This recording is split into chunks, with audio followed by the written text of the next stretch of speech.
嘛是选举消息进前，天下杂志市政满意度的调查，台中市长罗秀燕以第17名，输给第15名的宜兰县长林志妙。民进党台中市议员伫街路挂看板，写讲无法度接受这款的事实，这个批评罗秀燕执政不力。不过国民党应案要伫台中举办联合的造势大会，党内有2位候选人，互人安尼咧批评做比较。党主席朱立伦表示讲，伊对林志妙议员有信心。台中市的街路挂真大看板，顶头写无法度接受罗秀燕所贪污红起诉的林志妙。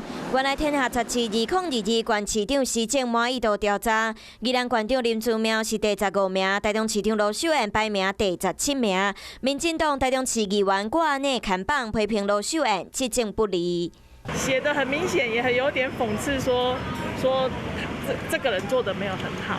免手段用到安尼啦，啊，只要咧做代志，就一定会投降的啦。选举就要到啊，连夜拍看板战。宜兰这边看到县长变负面指标，民进党嘛跳出来批评。宜兰人很没有面子，竟然拿我们当成标的去做最坏榜样。国民党14号暗时要举办造势大会，林志妙和罗秀燕拢会参加。特别合体啊，妈妈县长和市长双提来互相比较，党主席朱立伦安怎看？民进党动用司法、动用媒体、用各种方式来打压国民党的候选人，所以这不是新闻，不是只有林志妙，从北到南，从南到北都一样。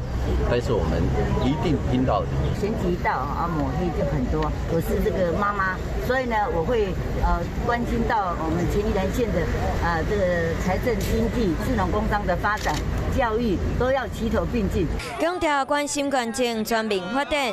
国民党拍出妈妈首长的战术，努力执政，把地方当作是大家庭，嘛搁较会当用心关心每一个部分。选民嘛用选票，甲大家讲因的选择。